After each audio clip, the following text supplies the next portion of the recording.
Assalamualaikum warahmatullahi wabarakatuh. Hai teman-teman semuanya, perkenalkan kami dari kelompok 8 akan menjelaskan terkait dengan materi pengelolaan pengaduan dalam pelayanan publik. Simak ya videonya. Pengelolaan pengaduan merupakan salah satu aspek penting dalam meningkatkan kualitas pelayanan, strategi untuk menciptakan pelayanan yang prima dalam pelayanan publik, membangun kepercayaan antara masyarakat dan instansi pemberi layanan, serta sebagai bentuk pengawasan kepada penyelenggara layanan.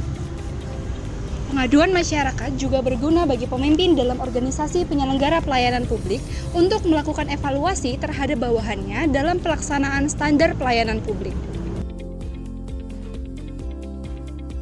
Pengelolaan pengaduan dalam pelayanan publik merupakan rangkaian kegiatan yang dilakukan oleh penyelenggara pelayanan publik untuk mengelola keluhan, saran, gagasan, kritik, aspirasi, dan berbagai informasi yang disampaikan masyarakat untuk ditindaklanjuti.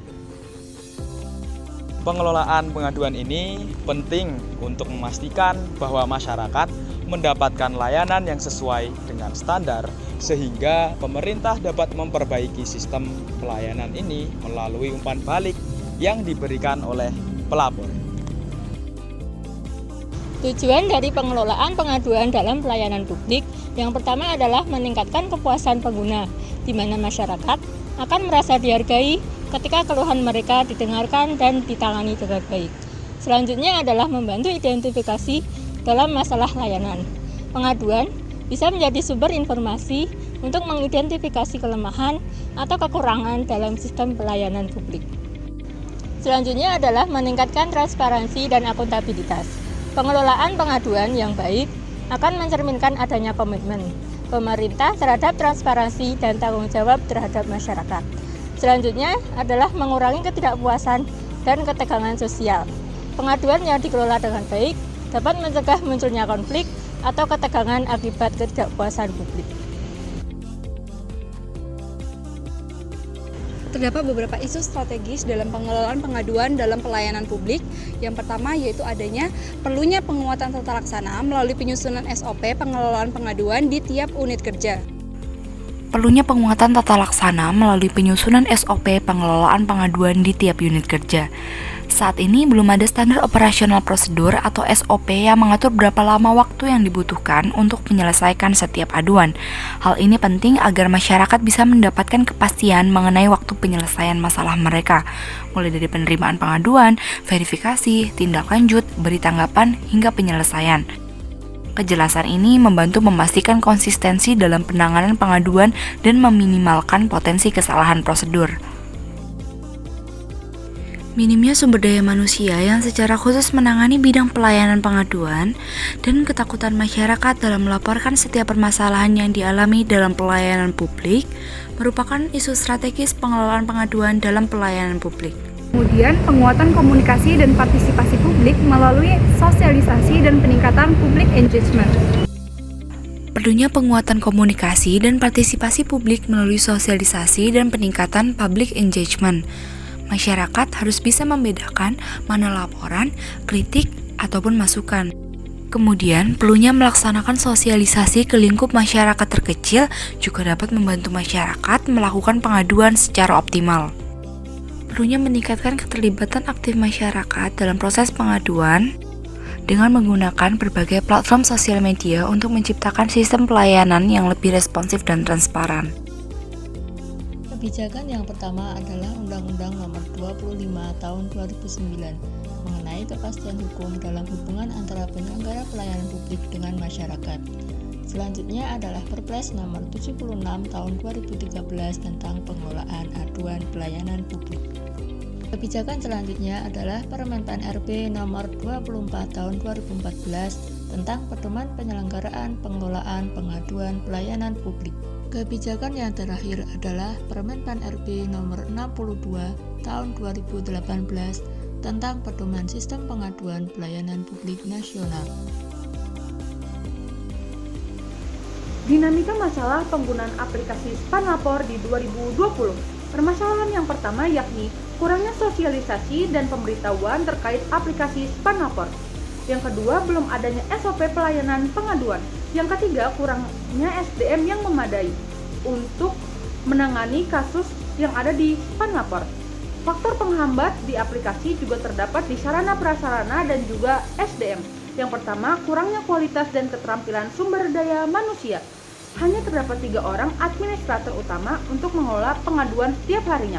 Hal tersebut terbilang sangat kurang dilihat dari jumlah aduan yang cukup banyak. Yang kedua, kurangnya kelayakan dan ketersediaan sarana dan prasarana. Sejak Spanlapor ini tercipta hingga saat ini tidak adanya tempat khusus yang digunakan administrator dalam mengelola pengaduan dan menindaklanjuti pengaduan tersebut. Dibutuhkan infrastruktur yang seperti ruangan atau gedung tersendiri untuk efektivitas pekerjaan. Yang ketiga, kurangnya pemahaman masyarakat. Nah, banyak dari masyarakat tidak mengetahui Spanlapor tersebut. Maka dari itu, butuhnya sosialisasi dan penanganan khusus terkait aplikasi Spanlapor agar masyarakat tahu bagaimana cara melakukan pengaduan dan tidak salah lembaga dalam memberitahukan pengaduan tersebut. Meskipun dengan berbagai banyak faktor penghambat yang dialami oleh Spanlapor, pengaduan masyarakat perlu ditangani dengan baik, cepat, dan tepat oleh pemerintah. Masyarakat hanya memerlukan hasil realisasi aduan tersebut, bukan hanya sekedar kata-kata pemerintah saja. Spanlapor perlu merespon cepat aduan masyarakat dan meneruskannya ke instansi terkait untuk ditindaklanjuti. Sampai pertengahan Desember 2020, sudah terdaftar sebanyak 1.145.944 pelapor dan mengalami kenaikan jumlah pelapor sebanyak 192.023 dari tahun 2019. Pada periode masuk 1 Januari sampai 15 Desember 2020, sebanyak 83.664.600 laporan telah didisposisikan kepada unit yang memiliki kewenangan untuk melakukan follow up terhadap laporan tersebut. Dari total tersebut, 85,20% diantaranya telah mendapatkan tindak lanjut dengan rincian 79,25%, 66,287 laporan telah selesai dan 5,95% dari 481.000 laporan dalam proses. Sisanya terdapat 12.378 laporan atau 14,80% dari laporan yang telah didisposisi belum mendapatkan tindak lanjut. Selama 2020 terdapat 192.023 pelapor baru yang mendaftar dan membuat akun di Spanlapor. Rekomendasi kebijakan untuk penggunaan aplikasi Spanlapor, yakni pembentukan unit khusus.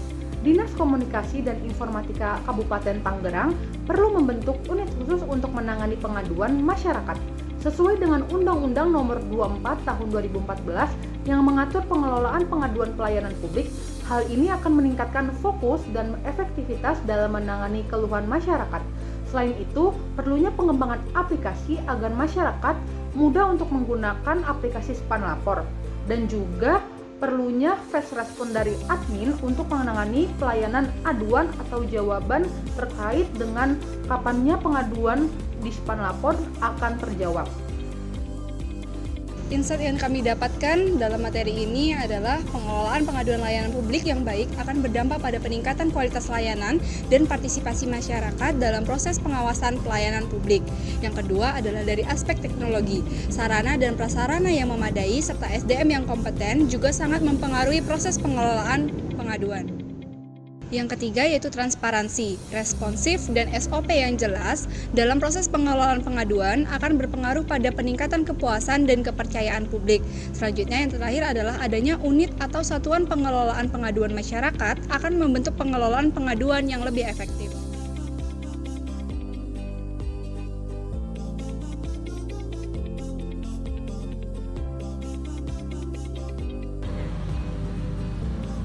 Nah, itu dia penjelasan dari materi kami terkait dengan pengelolaan pengaduan dalam pelayanan publik. Semoga bermanfaat, teman-teman. Sampai jumpa.